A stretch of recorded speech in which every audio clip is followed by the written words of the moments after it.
In today's video, I am going to be breaking down Tre Mann and his basketball shooting form.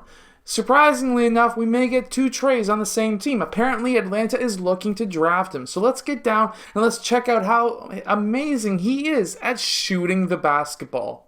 So of course, this was footage that was filmed during the NBA Draft Combine. What we can see from here is that his knees do come together. Now, some trainers may say that that is an issue because there is some potential injuries that could come from that. However, I'm not saying that. It's just a one way for players to get more strength from their legs. Usually it's because the outer parts of their quads will be stronger than the insides. Not always, but sometimes. We can see that he is tilted away from the rim as well. When he goes up into his shot, we can see that he actually shoots from in front of his face or in front of his forehead. And he also has a one motion shot. So it's very similar when it comes to actually Trae Young's shot. Very, very similar shot. It's kind of similar to even Steph Curry as well when you start comparing the thumb flick to it as well. But let's get down and let's check out his shooting form. So first off, he does bend forward slightly so that his knees are slightly in line with his knees and his toes. His shoulders you want to have in line with your knees and toes, mainly for balance. He does slightly dip the ball on some occasions, other times he doesn't. Here we can see that he does not dip the ball. When he brings that ball up, we can see that his shoulder as well as his elbow are in line with the rim. That will allow him to have the aim. However, usually when you have the ball down the center of your body, what's going to happen is that ball tends to shoot out towards the opposite side as to where you generally want to shoot. So right-handed means that you'd be shooting left, left-handed means you'd be shooting right. And usually that's what happens. However, when you combine that with a thumb flick, as we can see here, that actually straightens out the ball. Essentially, your hand is pushing the ball up into a good set point for most players.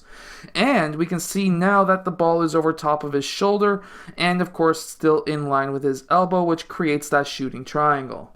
Anytime you have a player with a thumb flick, if he does not have any issues with his shot, it's not something I would change.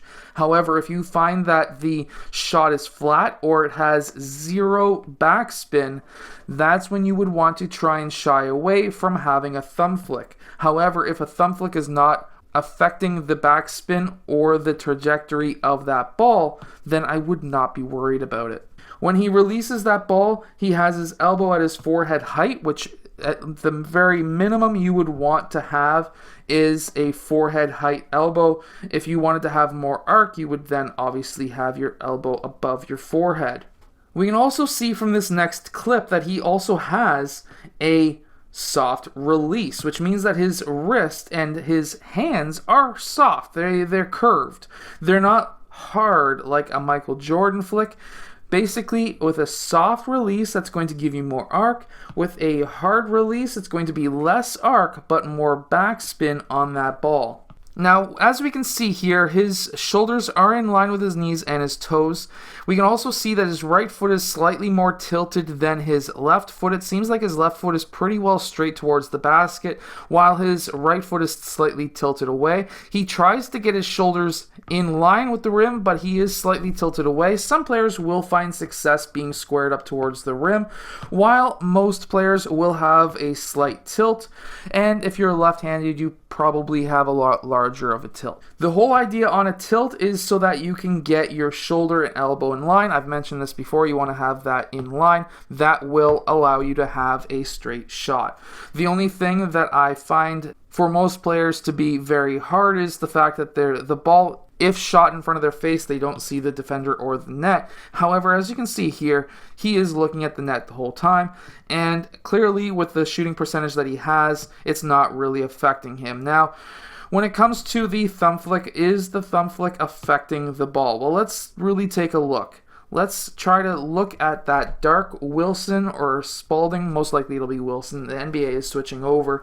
However, let's see how many rotations it gives. So that is 1 there, and then 2, and then 3-ish. 3 rotations. So to me, the thumb flick is not affecting the rotation. Is it affecting the arc? Well, as we can see, there isn't a ton of arc. However, that basketball is about about the same height, if not just a bit higher than the backboard, which is the very minimum you would want to have on arc from the three-point line is the height of the backboard. So I would say that that's okay. If he needed to get more arc on it, he could always just release that ball higher.